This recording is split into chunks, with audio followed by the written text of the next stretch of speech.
Student, after relative lowering in vapor pressure, in this video we will continue elevation in boiling point. As we know well, on adding a non-volatile solute in pure solvent, the vapor pressure of solution decrease. As the result, its boiling point also increase. This increment in boiling point is called elevation in boiling point. Clear है? अगर हम कोई non volatile solute किसी pure solvent के अंदर डाल दें तो जो प्योर सॉल्वेंट का वेपर प्रेशर था और जो सॉल्यूशन का वेपर प्रेशर था, सॉल्यूशन का वेपर प्रेशर डिक्रीज हो जाएगा, पहले जितना सॉल्वेंट में था उतना नहीं रहेगा। इस वजह से एक और चीज़ एग्जिस्टेंस में आ जाती है और उसे क्या बोलेंगे? Elevation in boiling point. Elevation in boiling point मतलब प्योर सॉल्वेंट की बजाय किसी सॉल्यूशन को गर्म करने में हमें ज़्यादा टेम्परेचर की रिक्वायरमेंट होती है। तो ये जो ज़्यादा टेम्परेचर हुआ, ये जो इंक्रीमेंट हुआ है, इसे ही हम क्या बोलेंगे? Elevation in boiling point. तो ये क्या है, इसका मैथमेटिकल एक्सप्रेशन क्या है, इसका ग्राफ कैसे बनाना है और इसका स्टेटमेंट कैसे लिखना है, ज़रा देखिए। Elevation in boiling point, elevation in boiling point, boiling point.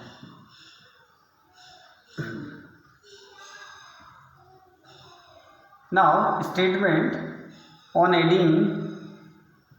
on adding a non-volatile solute, a non-volatile solute in pure solvent, the vapor pressure of solution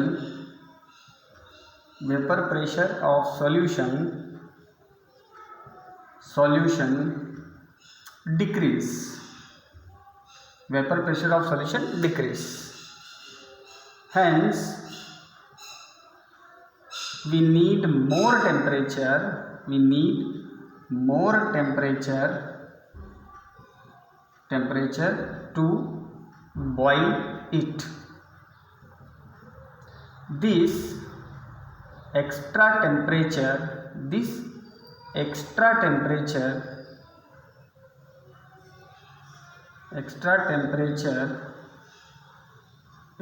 called elevation in boiling point.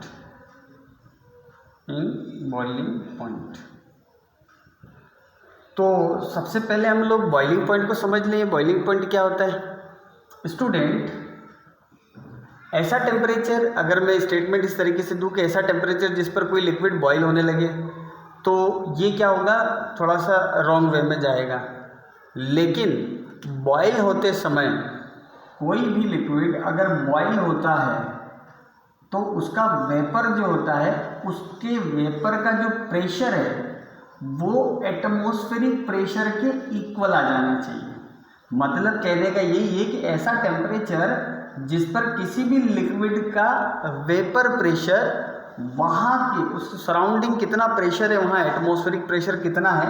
Generally तो हम 1 atm लेते हैं, लेकिन ये अलग अलग place पर अलग अलग हो सकता है। आप माउंटेन्स पर चले जाइए, वहाँ पर फास्ट एयर होती है, हवा तेज़ बहती है, तो वहाँ एटमॉस्फेरिक प्रेशर कम होता है। तो जहाँ का भी एटमॉस्फेरिक प्रेशर जितना है, अगर उसके इक्वल में इस लिक्विड के वेपर का प्रेशर हो जाता है, तब वो बॉयल होने लगता है। मतलब अगर वेपर एटमॉस्फेरिक प्रेशर ज़्यादा होगा तो हमें ज़्यादा ज़रूरत पड़ेगी, एटमॉस्फेरिक प्रेशर कम होगा तो हमें कम टेम्परेचर की ज़रूरत पड़ेगी। लेकिन overall the temperature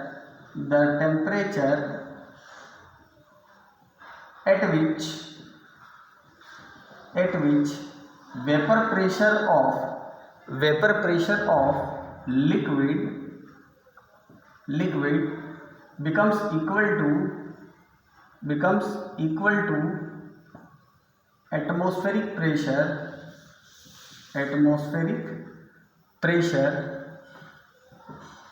then temperature is called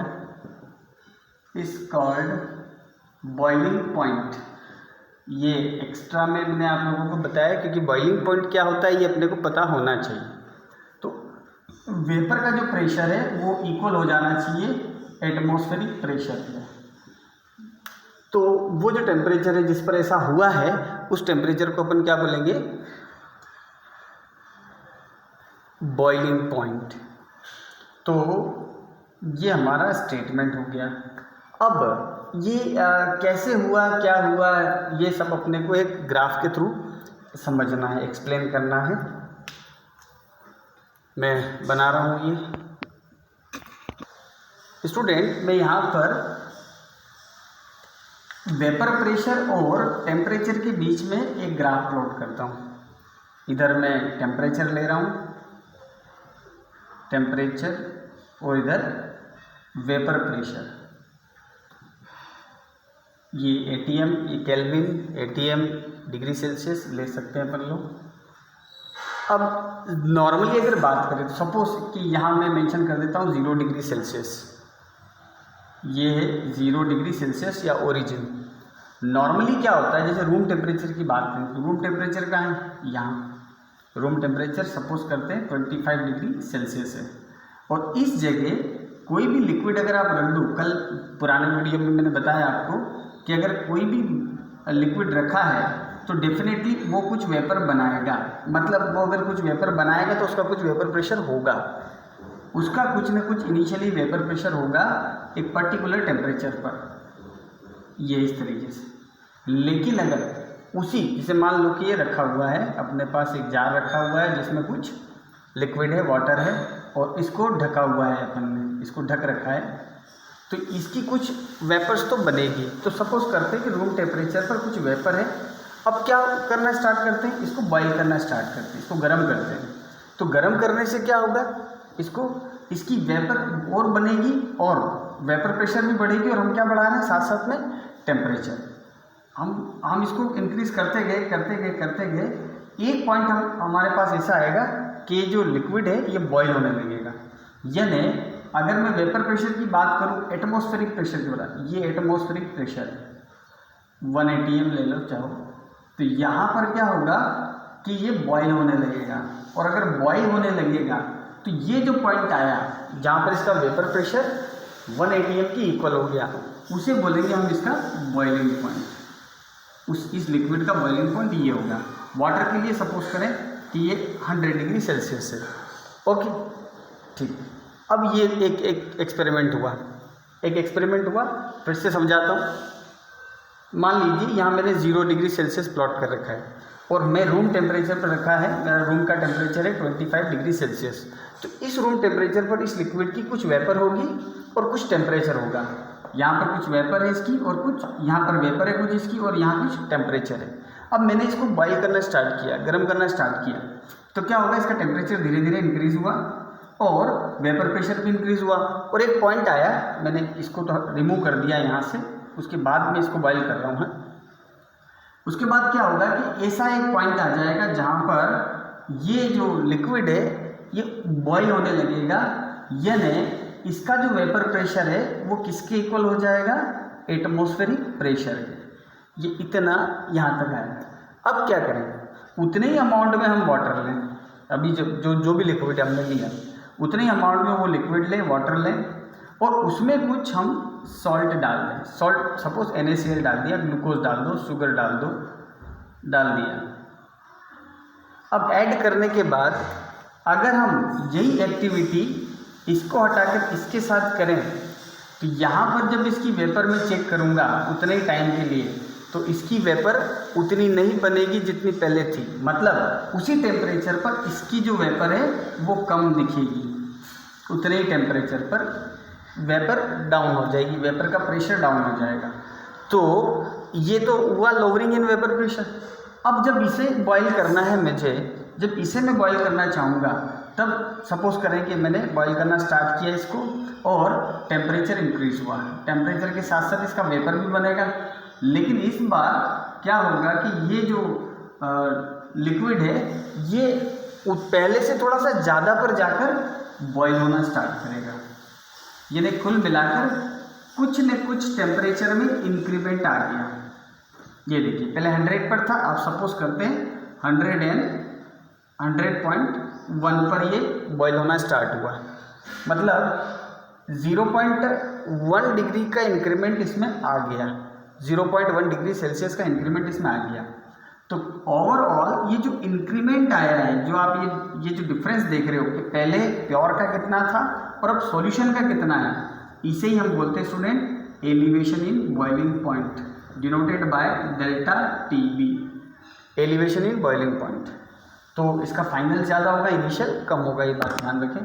तो और ये सॉल्यूशन का ये पॉइंट क्या है, boiling point of pure solvent, और ये वाला पॉइंट हमें क्या इंडिकेट कराता है, बॉइलिंग पॉइंट ऑफ सॉल्यूशन, मतलब कुछ मिलाने के बाद, और वो भी क्या मिला है हमने, नॉन वोलेटाइल सॉल्यूट मिला है। तो स्टूडेंट ये एलिवेशन, अब मैं यही इसका एक्चुअल ग्राफ है, मैं इसको हटा देता हूँ, यहाँ पर इनिशियल लिख देता हूँ, या सिंपली आपको कोई मेंशन नहीं करना है, एक पर्टिकुलर टेम्परेचर है, ये रूम टेम्परेचर आप लिख सकते हो, ये बॉइलिंग पॉइंट है इनिशियली, तो यहाँ TB 0 कर रहा हूँ, और ये फाइनल बॉइलिंग पॉइंट है जब सॉल्यूशन बन गया। ये प्योर सॉल्वेंट के लिए, आपको याद हो तो प्योर सॉल्वेंट के वेपर प्रेशर के लिए भी हमने 0 यूज़ किया था यहाँ पर, इसी तरीके से यहाँ भी मैं 0 कर रहा हूँ, मतलब टेम्परेचर बॉइलिंग पॉइंट जो है वो इनिशियली है, मतलब प्योर सॉल्वेंट का, और ये सॉल्यूशन का बॉइलिंग पॉइंट है। तो ये जो इंक्रीमेंट है हमें साफ साफ दिख रहा है कि ये ज़्यादा है, ये कम है, और इनका डिफरेंस डेल्टा TB है। Therefore elevation in boiling point we can say that the difference between boiling point of solution minus boiling point of pure solvent. So I write elevation in boiling point, elevation in boiling point equal to boiling point of solution minus boiling point of pure solvent। So student हमेशा याद रखिएगा आप लोग, vapour pressure of pure solvent is always greater than that vapour pressure of solution, उसी solvent का solution of solution. आपको दिख नहीं रहा है शायद,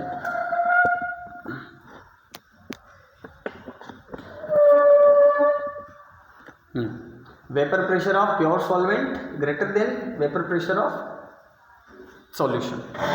तो ये उसी सॉल्वेंट का सॉल्यूशन है ना, हमेशा वो ध्यान रखें। और इसी तरीके से अगर boiling point of pure solvent की अगर बात करें, boiling point of pure solvent, ये हमेशा क्या होगा, कम होगा। Boiling point of pure solvent कम होगा, किससे, boiling point of solution.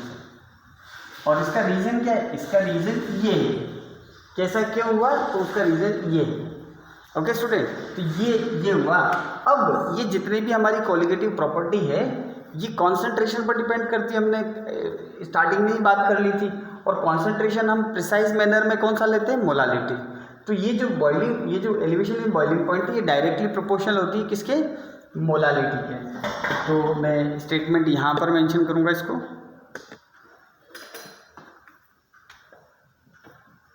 Elevation in boiling point, या मैं इसको इस तरीके से लिख दूँ, डायरेक्टली प्रोपोर्शनल, ऐसा delta TB, elevation in boiling point is directly proportional to the molality. अब मोलालिटी हमने ऑलरेडी डिस्कस किया था कि मोलालिटी क्या होता है, WB, यहाँ मैं 1000 लगाऊंगा क्योंकि सॉल्यूशन का जो मास है वो क्या लूँगा, इसको ग्राम में लूँगा, और यहाँ पर हो गया MB। तो ये मैं इस तरीके से मेंशन कर दूँगा। पहले मैं लगा दूँ डेल्टा TB इक्वल टू, एक कांस्टेंट लगाना चाहूँगा मैं यहाँ पे, पहले मैं इसी वे में लिख देता हूँ जैसा मैंने आपको समझाया है, MB इंटू G। अब ये प्रोपोर्शनलिटी साइन हटाकर मैं एक कांस्टेंट यहाँ पर मेंशन करूँगा, वो कांस्टेंट अपन अलग से डिस्कस करेंगे अभी। WB into 1000 upon MB into G। ये G क्या चीज़ है, ये जो सॉल्वेंट है उसका मास है। ये हो गया हमारा एलिवेशन इन बॉइलिंग पॉइंट, ये इंपॉर्टेंट है, इसकी हेल्प से हम molar mass, weight of solute या एलिवेशन निकाल सकते हैं। अब ये इस इक्वेशन को देखिए आप, डेल्टा टी बी डायरेक्टली, ये यहाँ के बी आएगा ना स्टूडेंट, ये डायरेक्टली प्रोपोर्शनल हटाकर के बी लगाना है, डायरेक्टली प्रोपोर्शनल एम, और it may be written as delta T B directly proportional हटाकर मैंने एक कांस्टेंट लगाया है के बी, एक कांस्टेंट मैंने यूज़ किया है के बी और एम। तो ये जो के बी है ये है molar elevation constant, this K B is known as molar elevation constant, molar elevation constant. और ये जो मोलर एलिवेशन कांस्टेंट है इसको इब्यूलियोस्कोपिक कांस्टेंट भी बोलते हैं। Kb is also known as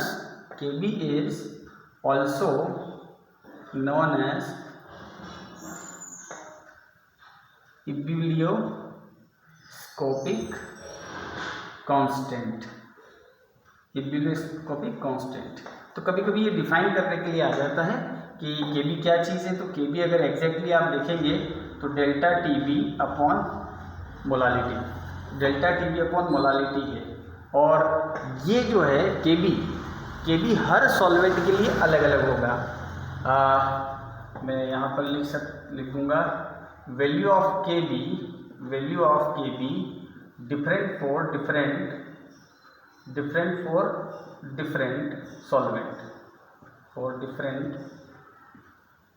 solvent. Okay student, अब अगले नेक्स्ट पार्ट में इसका करेंगे न्यूमेरिकल, कि इस पर किस किस तरह के न्यूमेरिकल आएंगे और हमें किस किस तरह से इसमें और जंप लगाना है।